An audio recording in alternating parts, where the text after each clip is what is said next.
Hello friends, welcome to Rathi's kitchen. நான் உங்கள் ஏமா பேசுகிறேன்.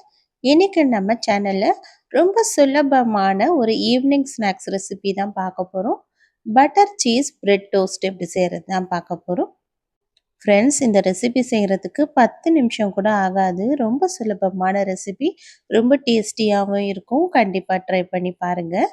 இந்த ரெசிபி எப்படி செய்யலான்னு வீடியோக்குள்ளே போய் பார்க்குறதுக்கு முன்னாடி நம்ம சேனலை இப்போ தான் முதன்முறையாக பார்க்குறீங்கன்னா சப்ஸ்கிரைப் பண்ணிவிட்டு கூட பெல் ஐக்கனை கிளிக் பண்ணிவிட்டு பாருங்கள் ஃப்ரெண்ட்ஸ். அப்போ தான் நான் போடுற வீடியோவில் உங்களுக்கு நோட்டிஃபிகேஷனாக வரும். இப்போ வாங்க வீடியோக்குள்ளே போகலாம். ஃப்ரெண்ட்ஸ், இந்த பட்டர் சீஸ் பிரெட் டோஸ்ட் செய்கிறதுக்காக இப்போ ஒரு மிக்சிங் பவுல் எடுத்துக்கலாம். இதில் 50 கிராம் அளவுக்கு ரூம் டெம்பரேச்சரில் மாற்றின பட்டர் எடுத்து சேர்த்துக்கலாம். இது அன்சால்டட் பட்டர் தான்.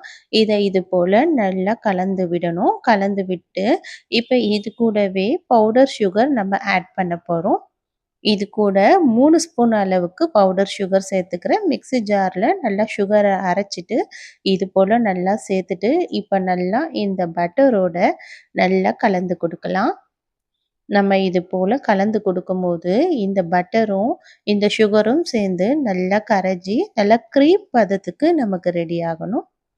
இது போல் நல்லா க்ரீமியாக ரெடியாக இருக்குல்ல, இது அப்படி இருக்கட்டும். அடுத்ததாக நம்ம இப்போ ஒரு தோசைக்கல்லை சூடு பண்ணி வச்சுருக்கேன். அந்த தோசைக்கல்லில் கொஞ்சமாக பட்டர் அப்ளை பண்ணிடலாம். அப்ளை பண்ணிவிட்டு இப்போ நம்ம 2 பிரெட் ஸ்லைஸ் எடுத்துக்கலாம். இப்போ இந்த பிரெட் ஸ்லைஸ்க்கு நடுவில் நம்ம இது போல் ஒரு சீஸை நம்ம வச்சுட்டு இதுக்கு மேலேயும் ஒரு ப்ரெட்டை போட்டு மூடிடலாம். மூடிட்டு இப்போ நம்ம இதுக்கு மேலே நம்ம ரெடி பண்ணி வச்சுருந்தோம்ல இந்த சுகரையும் பட்டரும் சேர்த்து அதை அப்ளை பண்ணி விட்டுடலாம். அப்ளை பண்ணிவிட்டு இதை அப்படியே அந்த தோசைக்கல் மேலே நம்ம போட்டுடலாம். இது போல் வச்சுட்டு அடுத்த பின்னாடி பக்கமும் இதே மாதிரி நம்ம இந்த பட்டரையும் சுகரையும் அப்ளை பண்ணி விட்டுடலாம்.